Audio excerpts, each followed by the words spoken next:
How's it going, everyone? If you've seen my Storm or Elementalist guides, then I did mention that I wanted to do a video specifically on the Shaman side of the talent tree because I didn't cover in those videos, so today I want to do just that. Enhancement's utility this season is absolutely incredible, and it works well in pretty much any scenario we can find ourselves in, and it is all thanks to the Shaman side of the talent tree. So today I want to start off by going through what I consider to be the core nodes on the tree, which are going to be the nodes that we'll be using no matter what, regardless of if we're in Raid or Mythic Plus, and then we'll get into the more specific breakdowns for both Raid and Mythic Plus. So let's go ahead and jump right into the core nodes here. All of the nodes you're seeing highlighted are what I consider to be our core nodes, but I tried to break these down into different categories, and that's what the different colors you see are. Starting at the top right of the tree, the two nodes marked in blue are the nodes that we get by default just for being an Enhancement Shaman. These are Chain Lightning and Maelstrom Weapon. The nodes in red are more offensive focused nodes, so we have Lava Burst and Frost Shock, which are a core part of our rotation. Also included under the offensive nodes are some nodes like Fire and Ice that give us a small bonus to our Fire and Frost damage. We also have Flurry that increases our attack speed after we deal a crit, and lastly Nature's Fury, which gives us a small crit chance boost for our nature spells. The nodes highlighted in green are more defensive focused, so we have Astral Shift, our main damage reduction cooldown, as well as Plains Traveler that pairs with that to reduce the cooldown of Astral Shift by an additional 30 seconds. Plains Traveler is on a choice node with Astral Bulwark, however Astral Bulwark really doesn't get much use because having the cooldown reduction on Astral Shift is just much more valuable than getting that extra 20% DR with it. And to the right of that we have another choice node between Spirit Wolf and Thunderous Paws. Both of these options are pretty good, but Spirit Wolf is the more commonly used thing here. We'll talk more about these in the Raid and Mythic Plus sections though. Also included under the defensive nodes are Earth Elemental, which increases our maximum health while the Earth Elemental is actually active, and Ancestral Guidance, which is a fantastic group healing ability that is amazing in both Raid and Mythic Plus. Once this is activated, for the next 10 seconds we'll be healing up to 3 people based on a percentage of the damage that we are dealing, and in the current Raid and set of Mythic Plus dungeons, there are plenty of opportunities to be using this, especially because it is only on a 2-minute cooldown. And the last important defensive node we have is Nature's Guardian. This gives us a 20% heal anytime we're brought below 35% health on a 45-second cooldown, so a very nice passive ability here. And the last few defensive nodes are smaller bonuses, giving us slight reductions to either magic or AoE damage, and a slight boost to our maximum health when reincarnation is off of cooldown. Finally, the last set of nodes are in orange, and these are more utility focused spells. So we of course have Wind Shear, which is our interrupt. We have Winds of Alikir, which gives us a slight boost to our movement speed, but is mainly used for pathing down to either Gust of Wind or Spirit Walk. Ultimately, this is still mainly a personal preference. Spirit Walk is definitely by far the most commonly used here, but we'll talk a little bit more specifically on this node in the Raid and Mythic Plus sections. We also have one other utility choice node, which is between Windrush Totem and Earthgrab Totem. I went ahead and marked this as Windrush Totem because really there's not a great use case currently for Earthgrab Totem. Some people do like to run it on Spiteful Weeks and Mythic Plus, or run it on Freehold just to help with the last boss. But other than that, Windrush Totem is going to be your go-to for 99% of the time. And the final node here is going to be Totemic Projection. This is really great to use because it allows us to keep moving Wind Fury Totem with us off of the GCD, and works especially well when we bind this to one of our main rotational abilities, so we can drop Wind Fury once and it just kind of keeps passively moving with us. I will say, if you aren't running Wind Fury Totem, then you probably don't really need a point in this, but most of the time you're probably running it, so I went ahead and include this here anyways. And that gets us through all of our core nodes. If we go ahead and plug this into the tree, this will take up 23 of our 31 talent points, which leaves us with 8 more points still left to spend. This is really great because it gives us so much flexibility to be able to come in here and choose the specific utility we need for the content we're doing. So let's go ahead and move along to what this looks like in a raid scenario. I marked all of the core nodes in yellow here, and outside of that you'll see some nodes marked in purple and some nodes marked in orange. The purple nodes are going to be more high value nodes, and the orange nodes are going to be more dependent on what fight you're doing. Let's go ahead and talk about the purple nodes first. Starting at the top left of the tree, we have Chain Heal, which is used more as a pathing node to get us down to Earth Shield. This is a pretty commonly taken talent now that gives us a slight little bit of sustain. Definitely want to start combat throwing this on ourselves, and then you can refresh it mid-combat as you find yourself with downtime. And right below this, we have some more sustained talents with Healing Stream Totem and Swirling Currents. Now, Swirling Currents is going to just increase the healing done by our Healing Stream Totem. It is almost required to take 2 points in this to make Healing Stream Totem worthwhile taking. Similar to Earth Shield, if we are running this, then we would just want to drop it mid-combat if we do ever find ourselves with downtime. Towards the bottom of the left-hand side of the tree, we have Mana Spring, and this causes our Storm Strikes to give mana back to the healers in our raid. And this is definitely important to run when we're running the Storm single target build because we will be using Storm Strike so often. If you're on a boss fight like say Forgotten Experiments where we're not necessarily running the single target Storm build, then maybe you can drop this because with the Elementalist setup you won't be using Storm Strike nearly as much. Not that you don't use it at all and won't get any value from this, but in my experience you'll only be getting about half the value or maybe even less than that compared to the Storm single target build. Towards the center of the tree, we have Totemic Focus, which will increase the radius of our totem effects by 8%, and it will also increase the duration of several of our totems, including Healing Stream Totem and Wind Rush Totem. The extra duration for those totems is nice, but the main benefit of this is going to be for Wind Fury Totem. There are quite a few fights in the raid where people are having to move around or spread out. And so getting that extra radius on Wind Fury Totem can help make sure that everyone in your party is able to maintain the Wind Fury buff at all times. And the final node in purple is Go With The Flow, which is going to reduce the cooldown of Spirit Walk and Gust of Wind. Now you'll notice if you attempt to put all the core nodes and all these purple nodes in the tree at the same time, you won't have enough talent points for it. The purple nodes account for 10 talent points when we only have 8 remaining after the core nodes. So how do we choose which of these nodes to take and which to drop? And unfortunately, I don't think there's a definitive answer on this. I think it's more situational and partially personal preference based. If you're still progressing the raid and worried about sustaining yourself, then spending 5 points to take both Earth Shield and Healing Stream Totem with Swirling Currents is probably worthwhile, and taking Mana Spring at all times is probably worthwhile in that case as well. If you feel like sustain is not an issue, then you can definitely opt to just take either Earth Shield or Healing Stream Totem.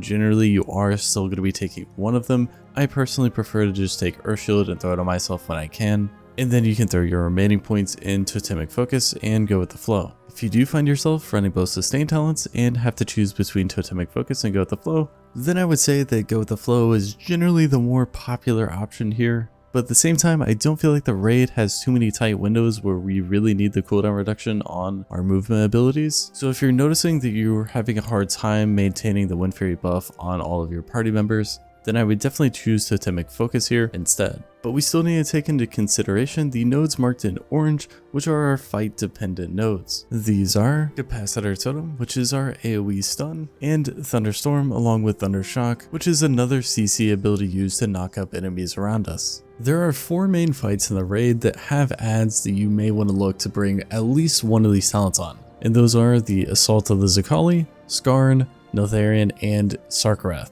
Depending on how your group's composition is though, you may or may not actually need to take these, so if you are raiding with the guild, definitely talk to your raid lead to figure out who needs to bring what CC to each fight. Capacitor Totem is usually the favorite option here just because it has a 40-yard range, whereas Thunderstorm is an AoE around where you are currently. But on a fight like Sarkarath, it's actually pretty common to take both of these talents due to the amount of adds and CC needed throughout the fight. As we wrap up the raid section here, I want to go ahead and talk about 2 of the choice core nodes we have. The first is the choice node between Gust of Wind and Spirit Walk. Like I mentioned, Spirit Walk is by far the more commonly used option here, and with the way the raid is, I definitely prefer using Spirit Walk most of the time because it does give us a little bit more control over our movement, where Gust of Wind is just knocking us forward. I feel like a lot of the fights have very tight movement that Spirit Walk just works better in. However, I will say that you should be using Gust of Wind all the time during the Magmax fight because Gust of Wind is able to completely negate the knockback mechanic during that fight.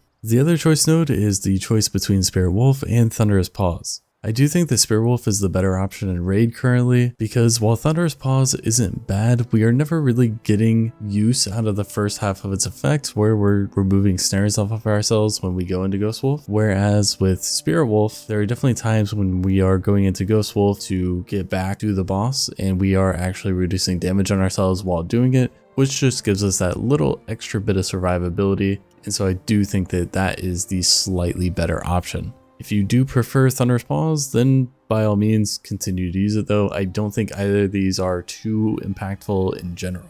That wraps it up for raids, so let's move along right to Mythic Plus. Our core nodes are once again labeled in yellow here, and you'll see some other nodes labeled in green, purple, or orange. Let's talk about the nodes labeled in green first. These are going to be the core nodes for Mythic Plus that we will be taking all of the time. And these are the nodes that we talked about towards the end of the raid section of this video: Capacitor Totem, Thunderstorm, and Thunder Shock. These are all of our CC abilities and definitely important to have for any Mythic Plus run. And once we apply these nodes to the tree, we'll have 5 talent points remaining, and we next want to look towards the orange nodes on the tree, which are going to be the nodes that are dependent on the specific affixes or the specific dungeon that we are going into. Starting on the left center of the tree, we have Cleanse Spirit, which removes curse effects from friendly targets. On the right center of the tree, we have Purge, which removes a beneficial magic effect from an enemy. Right below that, we have Hex, which will transform enemies into a frog. This is the same as a polymorph if you're not familiar with it. And lastly, at the bottom of the tree, we have Poison Cleansing Totem, which pulses at our feet for around 6 seconds and periodically removes poison effects from nearby party or raid members.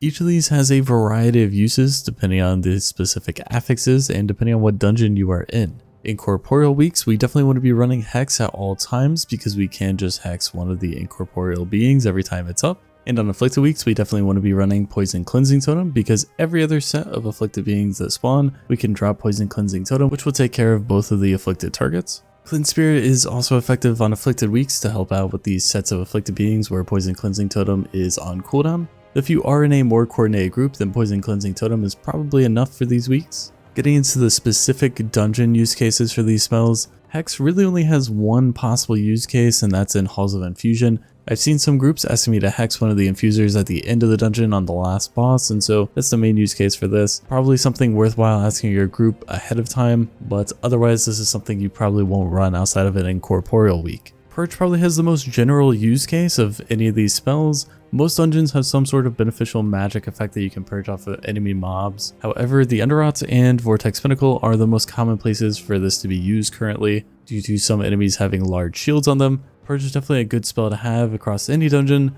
but if you're relying on it too much, it generally means that you're missing some sort of interrupt elsewhere and that you need to work on using your CC tools more. And lastly, we have Poison Cleansing Totem, which should always be run in Neltharion's Lair due to the poison on the third boss Neuraxis. You can also get some value out of this in Halls of Infusion for cleansing the poison from the frogs, though depending on your pathing, this might not be too impactful. And the same goes for Brackenhide Hollow, where you can bring Poison Cleansing Totem to remove the poison from the Gut Stabber mobs in there. However, most Mythic Plus paths are avoiding these mobs now, so this isn't going to be too overly impactful. Now we do have 5 talent points remaining, and there are only 4 nodes marked in orange here, so you could opt to have a very generic Mythic Plus page where you do run all of these nodes at the same time. But generally you're going to want to pick and choose these depending on the week, and then put your remaining points into something more valuable. And that's where the nodes marked in purple come in. Starting at the top left of the tree, we have Chain Heal and Earth Shield. Similar to Raid, we're not really getting a whole lot of use out of Chain Heal, but Earth Shield does act as a bit of sustain that we can throw on ourselves before a boss fight or going in between packs. While this is never a bad option to take, the next 2 nodes in purple are definitely more commonly used.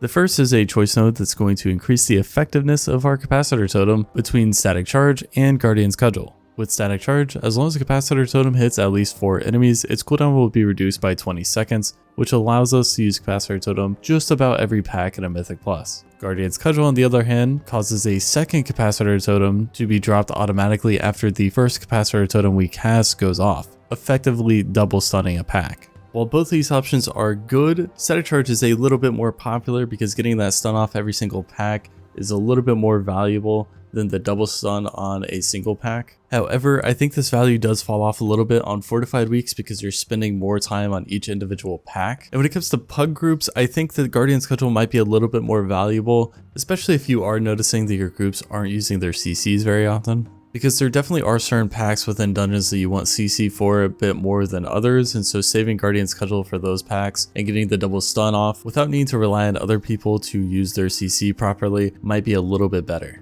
And the final node to talk about is Stone Skin Totem. This is good in basically any dungeon, but it especially shines in Freehold. Many of the mobs in here have AoE physical damage going out that Stone Skin Totem can help reduce on the whole party. And the second and third bosses both have abilities that will do physical damage to a random party member as well, so this can help reduce that. And the second and third bosses both have abilities that will do physical damage to a random party member that this can be a huge help with. And that does it for all the nodes marked in purple. Just to wrap things up here, let's quickly go over two of our core choice nodes. If we look at the node between Spirit Walk and Gusts of Wind, Spirit Walk is just always going to be the go-to here in Mythic Plus. It's going to let us move farther than Gusts of Wind can, and the ability to remove movement impairing effects off ourselves can be very valuable in quite a few dungeons. The last boss of Ultimate, for example, we can remove the dot off ourselves. In Freehold, we can get out of the rat traps if you find yourself stepping on one by accident. And during Entangling weeks, we can actually use Spirit Walk to free ourselves from entangling without needing to run out of the circle. And this relates closely to the other choice that we have between Spirit Wolf and Thunderous Paws.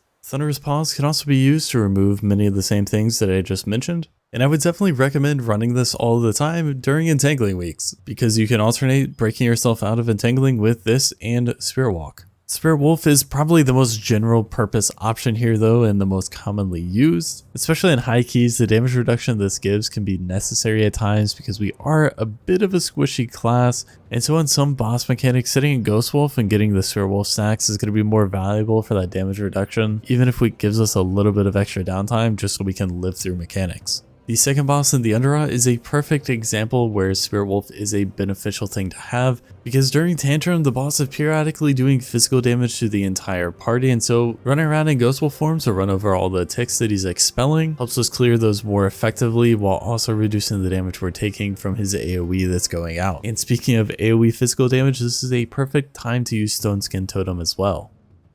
And that wraps up everything for this video today. Hopefully that gives you a general overview of everything the Shaman side of the talent tree has to offer for enhancements. Let me know if you have any questions in the comments below, and have a nice day.